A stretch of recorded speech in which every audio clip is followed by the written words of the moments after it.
Buenos días, queridas hermanas. Continuamos con la reflexión en torno a el Evangelio de Juan 15, 1, 8, el texto bíblico que está iluminando este proceso de preparación para nuestro capítulo y que es la inspiración de nuestro logo, Revitalización de Nazaret, Camino de Esperanza.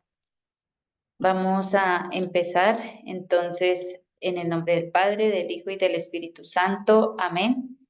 Y encomendándonos al Señor durante este día a través de la oración en preparación de nuestro 11º capítulo general. Padre de bondad, te damos gracias por todas las bendiciones derramadas sobre nuestra congregación. Que tu espíritu de amor guíe la celebración de nuestro capítulo general y nos conceda apertura y docilidad para permanecer juntas con Jesús de Nazaret en el camino de revitalización de nuestra vida y misión congregacional. Danos la gracia de ser luz a ejemplo de María, laboriosas como José, esposo fiel y carpintero de la ternura paterna, radiantes como la estrella de luz que se posó sobre el hogar de Nazaret y sobre la frente de nuestro Padre Santo Domingo. Que como tus siervos María Sara y Enrique Alberto nos decidamos a ser testimonio de fraternidad y apóstoles de la verdad, peregrinando con esperanza en la iglesia hacia tu reino de paz. Amén. Espíritu Santo, fuente de luz, ilumínanos y santifícanos. Espíritu Santo, fuente de luz, ilumínanos y santifícanos. En el nombre del Padre, del Hijo y del Espíritu Santo. Amén. Bueno, entonces, retomando un poco por lo que no hemos tenido ni retiro, no tuvimos retiro en Semana Santa, pero tampoco tuvimos por Pentecostés sobre este texto bíblico. El tema pasado desglosamos la identidad de Jesús manifestada en el cuarto evangelio a través de los yo soy, el yo soy de Jesús, ¿no? La identidad que Jesús muestra a través de su yo soy. Y vemos cómo Jesús, en este texto bíblico específico de Juan 15, 1, 8, pues se identifica como la vid verdadera, que es justo el tema del retiro de este mes. La verdad como una clave para el seguimiento. La vid verdadera, G ampelos G aletine. Juan 15, 1. Yo soy la vid verdadera y mi padre es el viñador. Ego eimi he ampelos he aletine, kai ho pater mu ho gregros estin. Justo en este texto, pues en esta reflexión vamos a meditar en qué significa eso de que Jesús se identifique como la vid verdadera. La verdad en el Evangelio de Juan, que aparece como con distintas características, es un tema teológico propio de este Evangelio, de este cuarto Evangelio. Eh, la palabra, en este caso, en este texto bíblico aparece la palabra alesiné o aletiné, pero también aparece como aletheia y otros términos en griego. Nos dice Juan en el capítulo 8, versículo 31 al 32. Jesús les decía a los judíos que habían creído en él: si ustedes permanecen en mi palabra, verdaderamente serán mis discípulos. Entonces conocerán la verdad y la verdad los liberará. Vamos entonces a ir viendo el significado teológico que tiene en Juan la palabra verdad. El vocablo verdad, en griego aletheia, que aparece también como en otras derivaciones como verdadero, verdaderamente, es algo que estaba oculto y que ha sido revelado. Esto nos lo confirma el Catecismo de la Iglesia cuando nos dice que Dios es verdadero cuando se revela, o podríamos decir que a través de la revelación Dios muestra la verdad. Encontramos que esta palabra con sus declinaciones aparece 109 veces en el Nuevo Testamento y de las 109 veces, 45 veces en el Corpus Joánico, es decir, en las cartas de Juan y en el cuarto evangelio, el Evangelio de Juan. Más o menos un 40% de estas palabras se encuentran en el Corpus Joánico. El concepto de la verdad es típico del cuarto evangelio porque aparece 25 veces. Es una teología propia especialmente de este cuarto evangelio porque en los otros evangelios, en los sinópticos, no aparece tantas veces. Por ejemplo, en Mateo y Lucas aparece una vez y en Marcos 3 veces. En el prólogo que encontramos en el primer capítulo de Juan, se afirma que junto a la gracia, la verdad llena a la palabra. Se nos dice, la palabra se hizo carne y puso su morada entre nosotros. Y hemos contemplado su gloria, gloria que recibe del Padre como Hijo único, lleno de gracia y de verdad. Vemos cómo en el prólogo se relaciona con la gracia, pero también se pone en contraposición con la ley, pues mientras que esta fue dada por medio de Moisés, la gracia y la verdad nos han llegado por Jesucristo.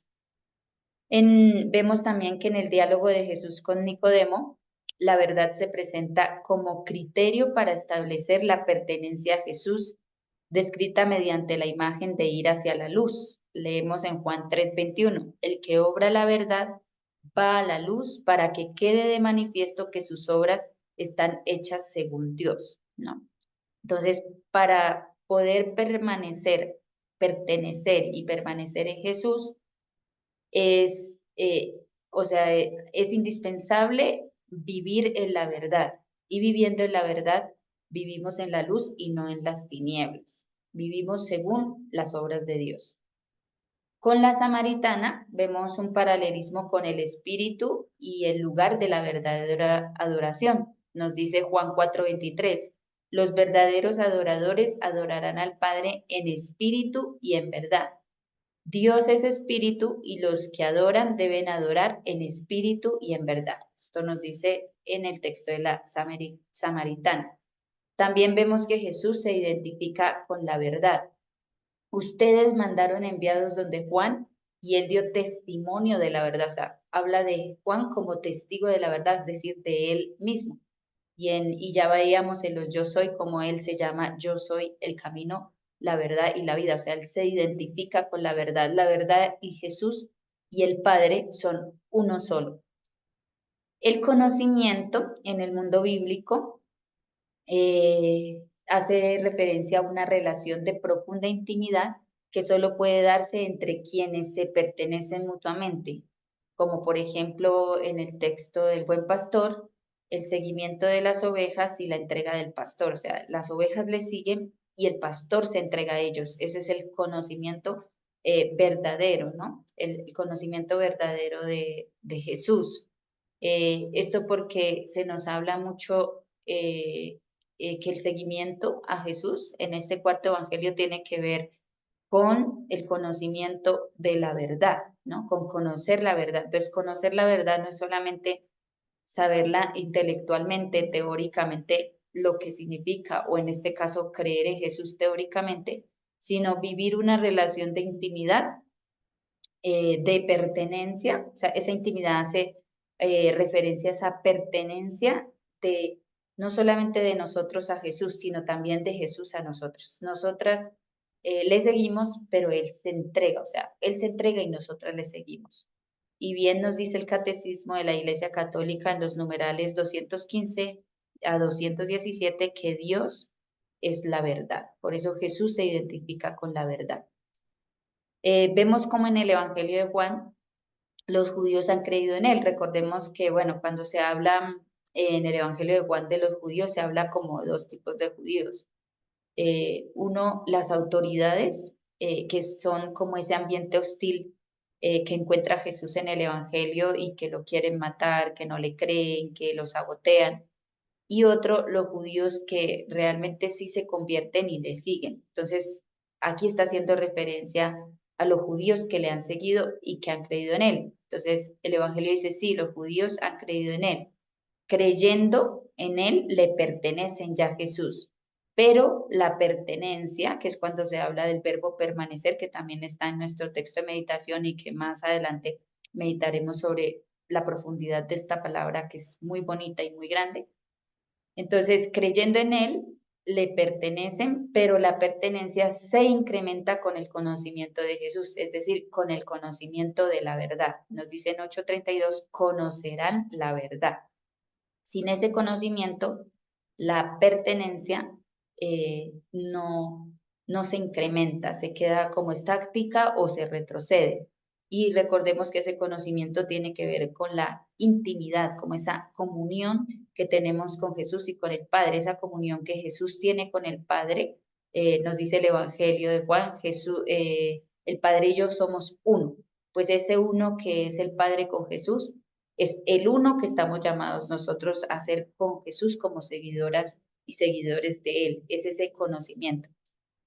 Por lo tanto, el seguimiento de Jesús no puede ser solamente creer en Él, sino incrementar esa pertenencia a Él a través del conocimiento continuo de Él, es decir, a través de crecer en la comunión con Él. Y se crece en la comunión con Él integralmente, ¿no? Desde nuestros pensamientos, deseos, imaginaciones, nuestro intelecto, pero también eso se tiene que ver reflejado en nuestras obras. Solo así estamos en la verdad. Además de conocer plenamente a Jesús, serán liberados por Él. Dice, o sea, es decir, una de las consecuencias de seguir la verdad, conocer la verdad, pertenecerle a la verdad, es que la verdad liberará a sus discípulos. La verdad os hará libre, ¿no? Os hará libres, dice en el texto. Y esa libertad en el Evangelio se está refiriendo específicamente al pecado, a la mentira. A todo lo opuesto a Dios, a todo lo opuesto a las enseñanzas de Jesús, que ahí en el Evangelio nos habla como el seguimiento del padre de la mentira, que es el demonio. Cuando seguimos la mentira, cuando nos dejamos llevar del pecado, estamos siendo esclavos y no libres. La relación entre Jesús y sus seguidores es de libertad. Es la verdad, es decir, Jesús el que libera, solo en Él nos liberamos, porque el discípulo no está llamado a ser esclavo, sino a vivir en la libertad, que es la condición que diferencia al esclavo del Hijo. Si nosotros tenemos esa condición de hijos de Dios, pues nosotros tenemos que andar en libertad desde la verdad, es decir, cada día como viviendo más en libertad el bien que eligiendo el mal. La verdad también se identifica con el mensaje proclamado por Jesús. La verdad procede de Dios, dice Jesús en el capítulo 8, versículo 40. Ustedes tratan de matarme a mí que les he dicho la verdad que oí de Dios. Entonces vemos cómo Jesús se identifica a él como la verdad.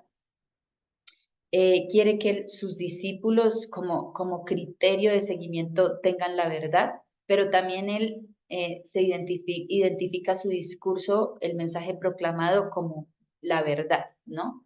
Como decir la verdad, o sea, que es decir, que la verdad es él y en su discurso se refleja la verdad. La verdad no puede ser creída por quienes no le pertenecen. Dice en Juan 8:45, como les digo la verdad, no me creéis, ¿no? La incredulidad es incompatible con ese mensaje de vida. Si digo la verdad, ¿por qué no me creéis? Y vemos constantemente en Jesús, en el Evangelio de Juan, el reproche de Jesús a las autoridades judías porque no creen en la verdad.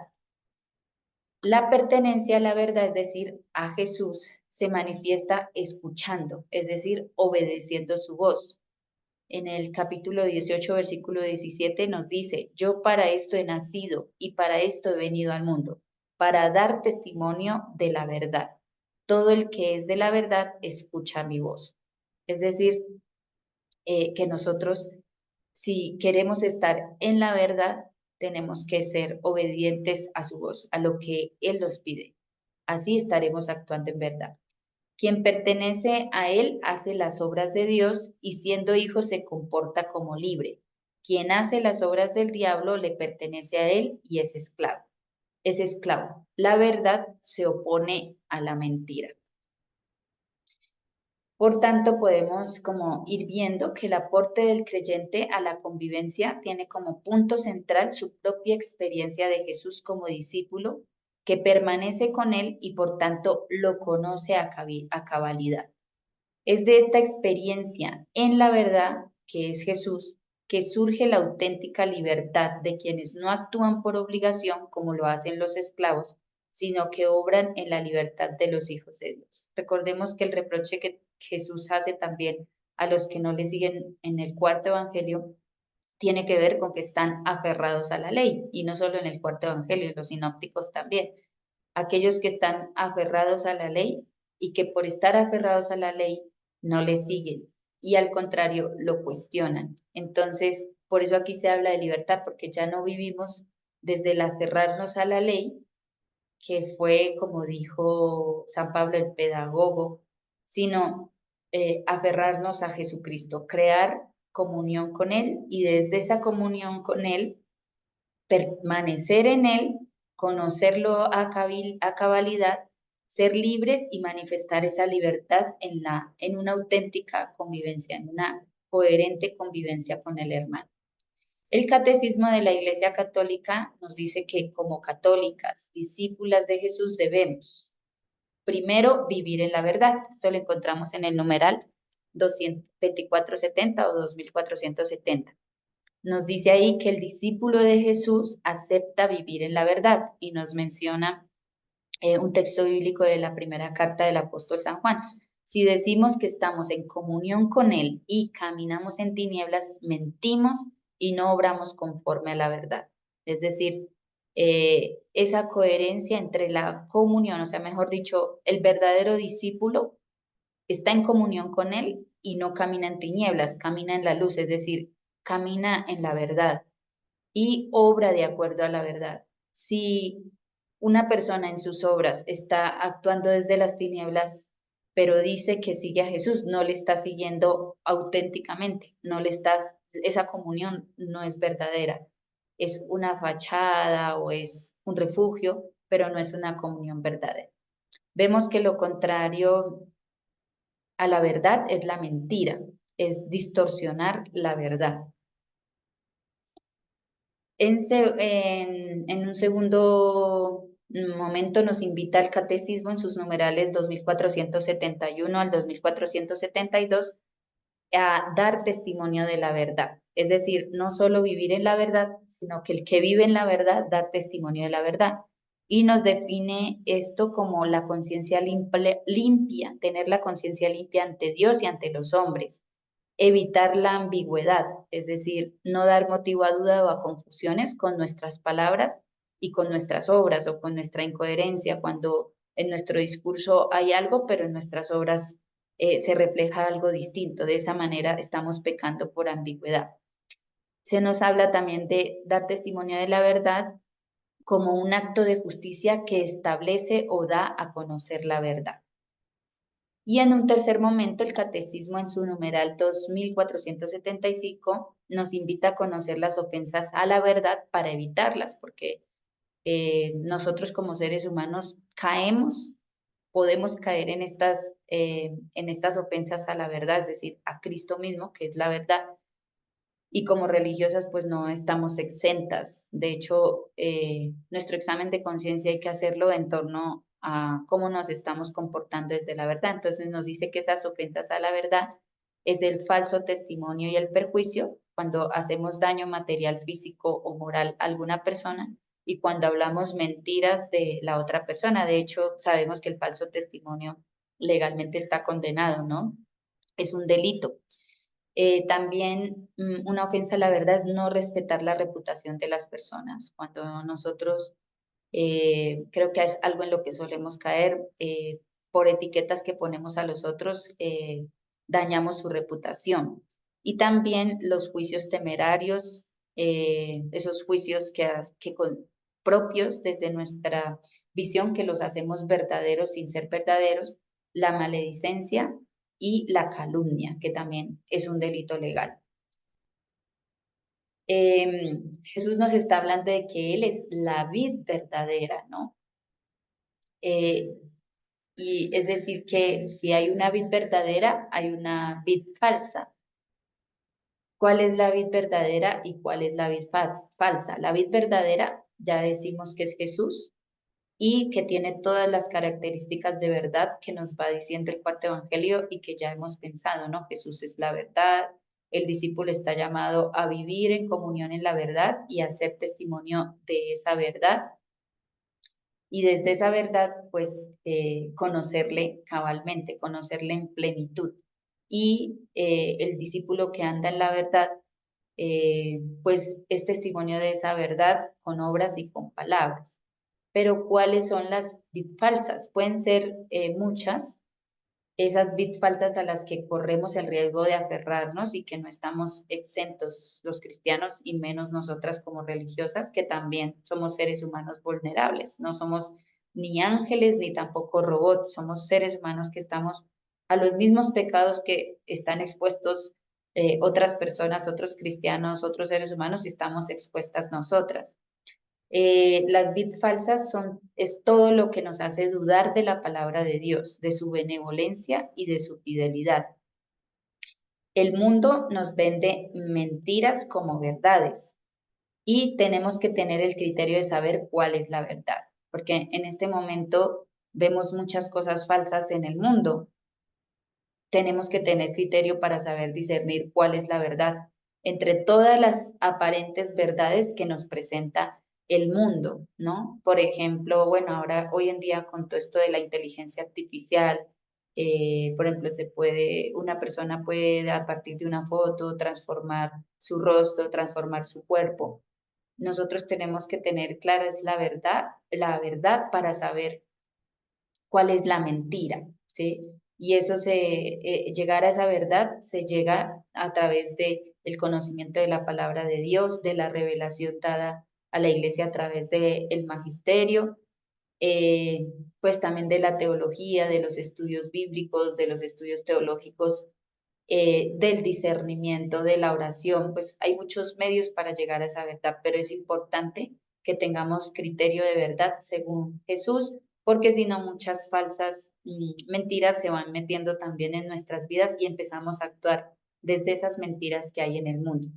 Si no cuestionamos críticamente todo lo que nos presenta la sociedad, todo lo que hay en Internet, lo que hay en redes sociales, de lo que hablan otros, terminamos arrastradas en las mentiras que la sociedad nos quiere vender y terminamos arrastradas sutilmente por esas mentiras y de esa manera, pues no, aunque estemos en un convento o seamos religiosas, dominicas de Nazaret, que estamos supuestamente entregando la vida a Jesús, no estamos siendo auténticas discípulas como nos dice el Evangelio de Juan. Aquí vamos a mencionar unos ejemplos de falsas verdades que nos vende el mundo de hoy y en las que nosotras podemos estar cayendo. Hay muchos más que ustedes seguramente reflexionarán de acuerdo a lo que leemos, de acuerdo a conferencias que escuchamos, a estudios que realizamos, pero pues aquí van algunos de esos ejemplos. Por ejemplo, está el activismo. La sociedad nos vende una falsa mentira, una mentira, y es que solo valemos por el hacer y el hacer como medio de fuga a la interioridad y a lo que reclama el ser. Yo las invito a que en este día, nosotras profundicemos cómo está esta dimensión en nuestra vida. Nos estamos dejando llevar por el hacer, el hacer, el hacer, y muchas veces justificamos nuestro hacer en que hay muchas cosas por hacer en el apostolado, pero tenemos que hacer aquí como un examen de conciencia. Primero, llamamos a hacer, fuimos llamadas como discípulas de Jesús a hacer o hacer, estamos dando testimonio de ser y también muchas veces si nosotros nos estamos inventando cosas por hacer o le huimos al silencio y a la interioridad para no encontrarnos con nosotras mismas y para no ser. Una persona que va cayendo en el activismo va perdiendo capacidad de introspección, de autoconciencia, va perdiendo mucha capacidad de reflexión y por ende retrocede, no crece. Y lo podemos ver quizá en hermanas que se entregan demasiado al trabajo, que quizás son lo que podemos caer en que somos lo que exige la sociedad, el ser eficaces en el hacer, pero no se ve un crecimiento en profundidad, en interioridad, en sabiduría, en comunión con Dios. Sería bueno hacer un examen de conciencia frente al activismo, que es una mentira que nos ofrece la sociedad de hoy. Otra mentira es el poder como manera de ser exitoso en el mundo. Y el poder está disfrazado del controlar al otro, de la vigilancia, como si los otros me pertenecieran o como si los otros fueran cosas que me pertenecen. Pues sería bueno pensar cómo estamos nosotros utilizando eh, el poder, es decir, cómo estamos camuflando los servicios que se nos piden desde el poder, disfrazándolo de control, de vigilancia, de querer que el otro sea una cosa que me sea eficaz y no desde el otro como una persona por la cual me preocupo.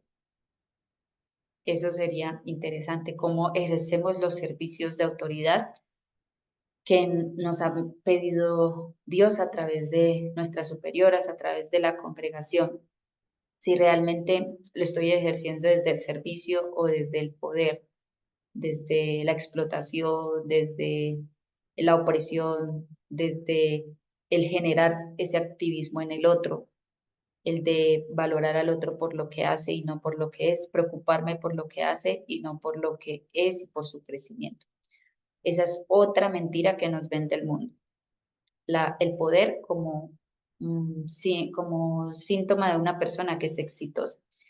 El materialismo también, el dar demasiada importancia a las cosas, al dinero, el usarlo desde la mentira también, el dinero, el uso del dinero eh, para mis beneficios, sino para el beneficio común. A veces nosotros criticamos que el gobierno que tenemos, que la corrupción, pero sería bueno analizar nosotras cómo estamos utilizando el dinero, las cosas, cómo es nuestra relación con las cosas, si es desde la verdad o desde la mentira, y cómo si realmente nosotras estamos poniendo al centro la persona y no lo material, ¿sí? Y dentro de lo material está también el hacer, el apostolado, lo que hay que hacer cada día. Realmente nos estamos preocupando porque la persona crezca en todo sentido o porque la persona haga. También otra mentira que nos vende el mundo es crear una imagen irreal de nosotras mismas, un ideal o una imagen falsa de mí misma. ¿Y cómo se refleja esto? En la poca conexión consigo misma, con mis necesidades, con lo que soy. Dios solo puede fraguar nuestra conversión desde lo real, no desde el ideal o nuestros castillos en el aire. Eh, Puede ser una mentira en la que solemos caer nosotras, que es que por creer que tenemos un hábito, que estamos en una casa religiosa, que rezamos todos los días, que vamos a misa todos los días, ya logramos ser buenas y de hecho nos calificamos entre las buenas y calificamos como malas a otras personas o como pecadoras a otras personas. Entonces, esto se manifiesta en la poca conexión consigo misma, es decir, en la capacidad de conocimiento de sí misma, en la poca capacidad de autoconciencia, en el creer que los otros son los que se equivocan y no yo, o cuando yo me equivoco, justificar todo o creer que es el otro el que se ha equivocado, todos me hacen, el victimizarse un poco, ¿no? Entonces, a mí me llama la atención que en alguno de los ejercicios que hemos hecho en los retiros de emociones y eso, a una hermana, por ejemplo, que tiende mucho a la rabia, a la ira y que uno lo ve, le preguntan, ¿cuál es su emoción predominante? Y ella contesta, la tranquilidad, ¿sí? Entonces uno dice ahí que, o sea, cuán desconectadas estamos nosotras de nosotras mismos, que primero nos definimos desde el ideal, desde lo que nos gustaría ser, pero no desde lo que somos. Y segundo, que otra tendencia es a creernos perfectas y esa tendencia nos hace como tener miedo a decir lo que somos en realidad y también tener miedo a reconocer nuestras emociones que no son ni malas ni buenas, simplemente hay emociones placenteras y menos placenteras o agradables y menos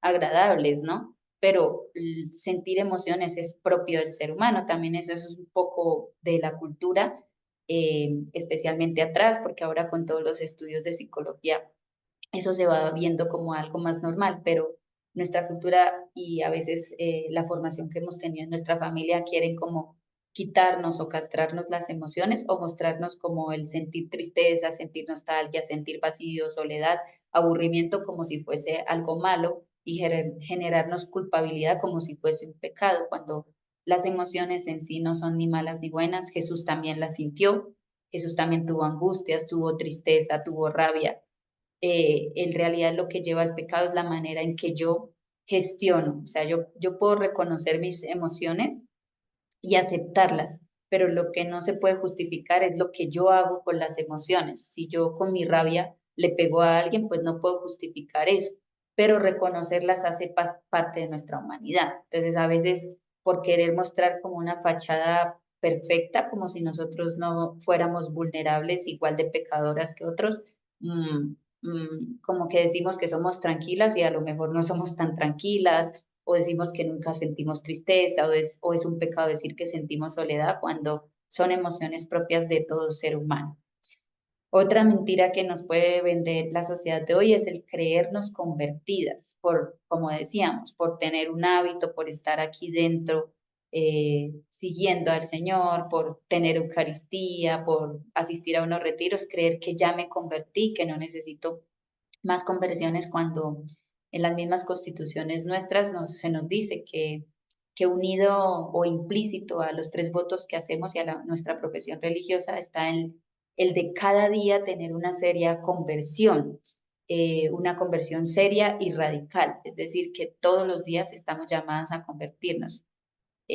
Muchas veces nosotros catalogamos como que los otros son los que necesitan conversión, como que los otros son los malos, los pecadores y como que nosotras somos buenas. Y esta es una mentira que nos hace daño porque no nos permite sentirnos necesitadas de conversión. Y esto va atado mucho con la anterior, la imagen irreal que tenemos, porque nos idealizamos y creemos que somos pues el ideal de seguidoras de Jesús, pero a veces nuestra realidad es contraria, por eso puede darse el que nosotros con las palabras digamos una cosa y con nuestras obras otra, con nuestras palabras digamos que somos comprensivas, pero en realidad la comunidad ve que en mí no hay nada de comprensión, ¿no? Para emprender una real conversión necesito ser consciente de mi vulnerabilidad. Y bueno, las que tenemos la posibilidad de trabajar con jóvenes, algo que el joven valora mucho hoy en la religiosa o en el religioso sacerdote, es que nos mostremos vulnerables, que no nos mostremos allá como los ángeles perfectos, que nunca se equivocan, que no han tenido una historia difícil, que no han tenido crisis, sino que mostremos desde la prudencia también que somos vulnerables, que nos equivocamos, que tomamos decisiones que no son correctas, que tenemos crisis, pero que como también desde esa crisis, desde ese pecado, desde esa vulnerabilidad, Dios hace también una historia de salvación con nuestras vidas. Y el último, pero recuerden que hay muchos y que pues seguramente ustedes sabrán muchos más, la desesperanza, el mirar la realidad con fatalismo y no con esperanza.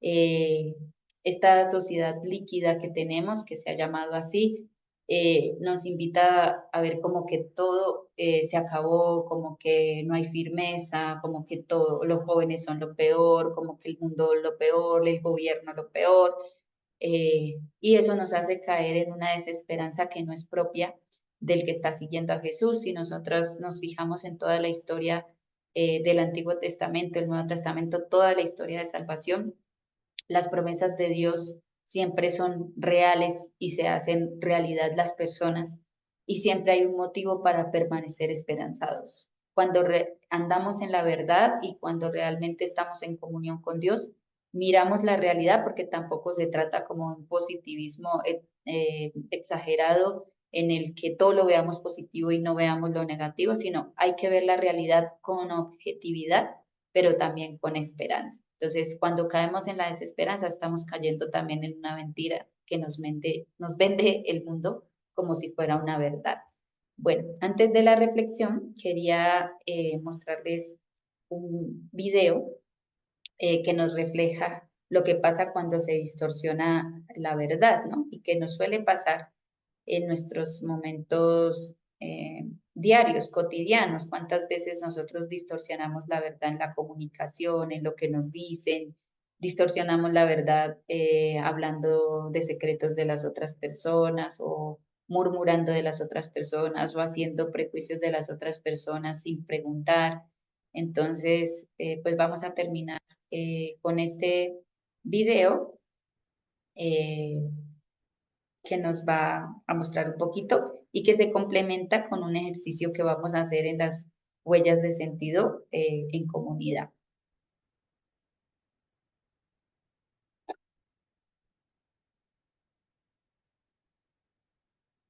Un momento, ya les pongo.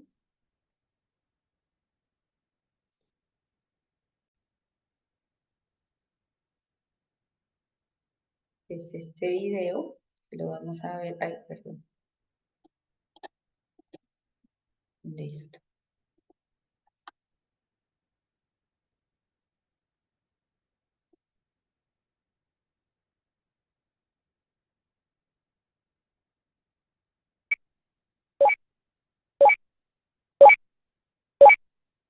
Mañana vendrá el gerente general de la empresa. Obviamente que venir formales, dará una plática y después habrá una rifa con antojitos mexicanos. Ya sabe, todo ese asunto de los 30 años de la empresa en Guadalajara. Haga el favor de avisar a los diferentes gerentes de las diferentes áreas para que estén dispuestos. Claro que sí, licenciado. Para conmemorar los 30 años del gerente general de Latinoamérica, mañana vendrá a Guadalajara y le daremos una conferencia sobre antojitos mexicanos para que después se pueda rifar ropa formal. Mi amor, después de 30 años, el gerente latinoamericano general va a ir a la empresa. Están organizando unos antojitos mexicanos. Yo tengo muchas ganas de ir, pero pues ya ves cómo es eso, que van a rifar los lugares. A ver qué pasa. Comunícate de verdad. Entonces ahí podemos ver eso como un ejemplo de distorsión de la verdad, ¿no? Que hace a veces que en varios canales la fuente fue una y después eh, se va distorsionando la verdad, que tiene que ver como con esa capacidad de escucha activa y también con la manera en que estamos interpretando las cosas que nos dicen los otros. En psicología se nos habla de los espejismos, ¿no? De los falsos espejismos, cómo nosotros interpretamos al otro de acuerdo a lo que nosotros tenemos dentro. Entonces, recordemos que cada vez que nosotros comunicamos de manera distorsionada algo, estamos fallando a la verdad, estamos siendo mentirosas y no estamos siendo seguidoras de la verdad, que es Jesús. Esa es la invitación de este día, pues que podamos como profundizar un poquito más y reflexionar de acuerdo también a estas preguntas y también a una charla de Fray Nelson que podremos escuchar. ¿Cómo es la vivencia de la verdad en mi vida? ¿Qué considero una mentira en mi vida? Y aquí partamos desde lo real. Otra vez, vuelvo a insistir en, no desde los castillos en el aire, lo que me gustaría que fuera. O sea, reconozcamos qué hay de verdad en mi vida, pero qué hay de mentira también, como soy a veces, ando en la mentira con mis palabras, con mis prejuicios, mi manera de describirme, no aceptando pues la verdad en mi vida. ¿Jesús es realmente mi criterio de verdad o analizar cuál es mi criterio de verdad? A lo mejor de mi criterio de verdad es lo que la sociedad me dice o mentiras aprendidas. ¿Realmente Jesús es mi criterio de verdad? ¿Qué falsas bit encuentro en mí? Eh, que pueden ser de estas que les mencioné, el activismo, el poder, el materialismo, la imagen irreal de mí misma, pero también puede ser otras que ustedes encuentren. ¿Cómo puedo vivir desde la verdad? ¿Y a qué me invita Jesús a través de esta reflexión que está en torno al Él como identificación de la verdad? Yo soy la vid verdadera. Bueno, pues le pedimos al Señor que nos acompañe durante este día en esta reflexión seria sobre la verdad. Nosotras pertenecemos a la orden de la verdad, seguimos a la verdad que es Jesús y pertenecemos a la orden de la verdad que busca predicar la verdad. Creo que tenemos que confrontarnos seriamente con este tema de la verdad y no para desanimarnos ni para desesperanzarnos, sino para desde la verdad de nuestra vida poder emprender cada día nuestro camino de conversión. Esto lo pedimos a través de la Virgen, nuestra Madre de Nazaret. Dios te salve María, llena eres de gracia, el Señor es contigo. Bendita tú eres entre todas las mujeres y bendito es el fruto de tu vientre, Jesús. Santa María, Madre de Dios, ruega por nosotros pecadores, ahora y en la hora de nuestra muerte. Amén. Sagrada Familia de Nazaret, ruega por nosotros. Sagrada Familia de Nazaret, ruega por nosotros. En el nombre del Padre, del Hijo y del Espíritu Santo. Amén. Feliz día de retiro.